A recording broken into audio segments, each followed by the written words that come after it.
Unidade Móvel Menina FM. Duas escolas particulares de Balneário Camboriú vão ter que reajustar as mensalidades após a ação do Ministério Público. O repórter Gerson Felipe. O Ministério Público de Santa Catarina obteve na Justiça uma liminar que obriga duas escolas particulares de Balneário Camboriú a revisarem os contratos devido à pandemia causada pelo novo coronavírus.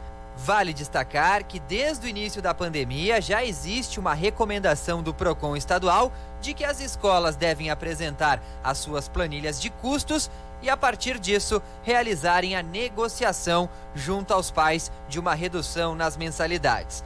Mas duas escolas aqui em Balneário Camboriú acabaram não acatando essa orientação e o caso foi parar na Justiça, que concedeu a liminar ao Ministério Público. Nós vamos ouvir agora o promotor de Justiça, Eduardo Paladino, que é coordenador do Centro de Apoio Operacional do Consumidor do Ministério Público de Santa Catarina. Ele explicou a decisão e o motivo do ajuizamento das ações contra as duas escolas. O Ministério Público, desde o início, do período de suspensão das aulas presenciais, tendo recebido várias reclamações, representações, não só do Ministério Público, como os órgãos também de proteção e defesa do consumidor, o PROCON estadual, o PROCON municipais, de muitos pais que se insurgiam contra o pagamento integral das mensalidades escolares, uma vez que o serviço não vem sendo prestado de forma presencial, conforme contratado, nós buscamos sempre um diálogo, uma tratativa com o sindicato que representa boa parte das escolas particulares aqui do Estado, no sentido de que orientasse as escolas a serem transparentes, a prestar todas as informações aos pais e responsáveis, a demonstrar, apresentar as suas planilhas de custo operacional, se houve ou não houve redução do custo. É evidente que esse custo diminuiu porque muitas das despesas foram sensivelmente reduzidas nas escolas, e não obtivemos êxito nessas tratativas com o sindicato, de forma que nós não tivemos outra alternativa, e eu quero frisar que o Ministério Público age aqui em conjunto com a Defensoria Pública do Estado, que não fosse o ajuizamento dessas ações civis públicas, que estão sendo propostas em várias comarcas do Estado, em Balneário Camboriú. Nós tivemos recentemente duas decisões de ações civis públicas propostas pelo Ministério Público que determina a revisão desses contratos. Nós tínhamos, quando iniciamos esse período de pandemia aqui no país e de suspensão das aulas presenciais, uma expectativa inicial de que elas pudessem retornar às aulas num prazo de 30 dias. Sabemos todos que esse prazo ele foi sendo prorrogado. Trabalha-se agora com uma possível data de 8 de setembro, que a gente acha, eu particularmente acho difícil que isso venha se concretizar, porque nós estamos num período de alta de óbitos e de número de pessoas infectadas aqui no Estado. Tomara que eu esteja enganado, mas a gente percebe claramente que a insatisfação dos pais ela cresce à medida que esse período de suspensão das aulas presenciais ele vem se prolongando. E nos parece, entende o Ministério Público, entende a Defensoria Pública aqui no Estado também, que é mais do que justo, é correto que se faça um reequilíbrio, que se tenha um reequilíbrio contratual. E isso passa necessariamente, nesse momento, pela concessão de descontos nas mensalidades escolares.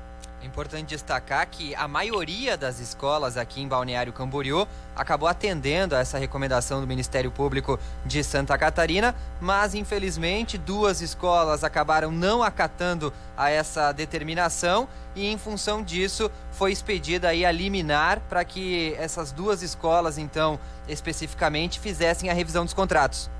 Exato. Essa realidade nós temos percebido em várias comarcas do Estado. Na verdade, até uma boa parte das escolas sensibilizadas com a situação dos pais, é bom que se diga, e todos nós sabemos, muitas pessoas, muitos profissionais perderam renda, estão perdendo emprego durante esse período de pandemia.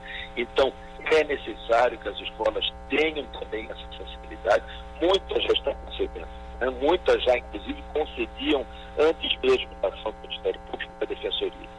Agora, em relação àquelas que não concediam, que não se sensibilizaram, nós pedimos recomendações, essas recomendações não foram atendidas e, como eu disse, a gente não restou outra opção é que não fosse o ajuizamento das ações. A gente entende, né, que as consequências da pandemia, evidentemente, também levando em conta, né, e sendo sensíveis com a situação das escolas, que a gente sabe que, como toda e qualquer empresa no Brasil e no mundo, né, passa por dificuldades financeiras.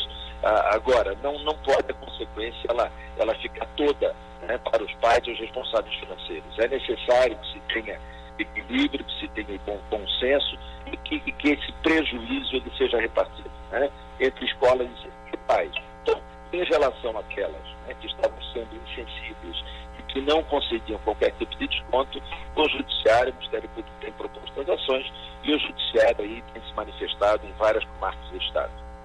Até porque as escolas, elas têm nesse momento de pandemia o dever, a obrigação de apresentar essa planilha de custos para mostrar se durante essa pausa, essa suspensão das atividades, houve uma redução nos valores gastos com a manutenção das atividades da escola.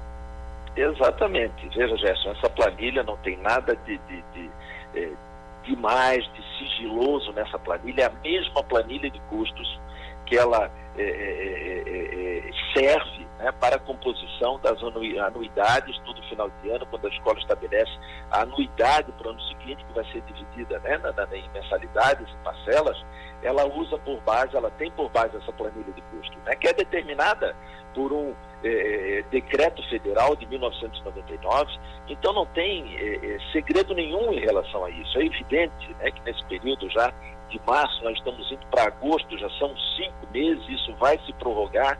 Houve uma redução significativa, né, dos gastos com energia elétrica, com fatura de água, com material de expediente, de limpeza, alimentação de funcionários. É mais do que justo, né, que essa redução de custo operacional ela seja também transportada para as mensalidades escolares, né, porque quando essa redução não estava prevista, ela compôs aquela planilha, né, que foi utilizada para a fixação da anuidade das mensalidades, né? Então, é isso que a gente pede, é isso que nos parece correto, e o Judiciário tem sido sensível a esse pleito do Ministério Público da Defensoria aqui no Estado de Santa Catarina. As duas escolas afetadas pela ação movida pelo Ministério Público aqui em Balneário Camboriú são o Centro Educacional Raízes e a Oficina da Infância.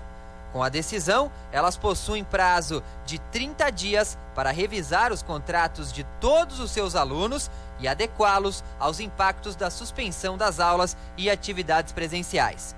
Os abatimentos, inclusive, devem ser retroativos a 19 de março, quando entraram em vigor os decretos estaduais com as medidas de combate à Covid-19. Além da adequação dos contratos, as escolas também deverão deixar de cobrar quaisquer encargos ou multas nos casos de pais que não consigam mais manter os filhos matriculados devido à perda de renda que eventualmente tenham sofrido com a pandemia. É importante destacar que a maioria das escolas particulares de Balneário Camboriú vem realizando, sim, a negociação das mensalidades com os pais. O Ministério Público entrou em ação apenas nos casos onde essas negociações não aconteceram. Com as informações da Unidade Móvel, falou o repórter Gerson Felipe, para a Rádio Menina, a mais gostosa de ouvir.